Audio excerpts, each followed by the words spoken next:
नमस्ते नमस्ते सम्पूर्णलाई म तपाईँहरूको बिचमा अडबिस आवाज ल्याएर आइसकेको छु। केही समाचारहरू सुन्नुहोला।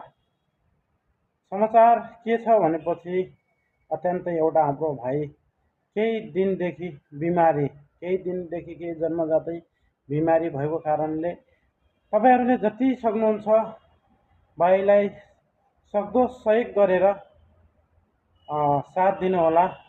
अनि यो भिडियोलाई तपाईँहरूले धेरैभन्दा धेरै सेयर गरेर भोजराज थापाकोमा पुगाइदिन हार्दिक अनुरोध गर्दछु। तपाईँहरूले सुन्नुहोस्।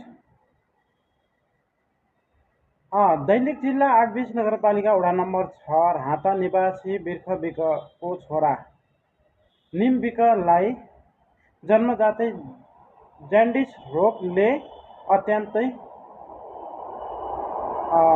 गम्भीर अवस्थामा पुर्याएको छ।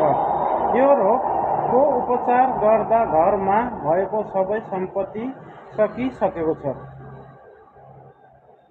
यो रोगका उपचारको खर्च धेरै हुने भएकोले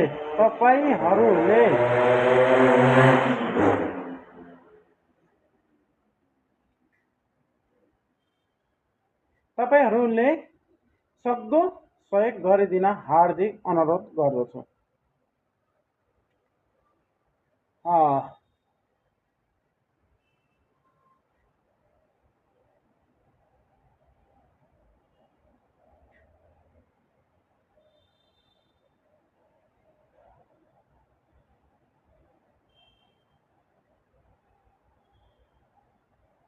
जीवनभरि प्रत्येक 3 महिनाको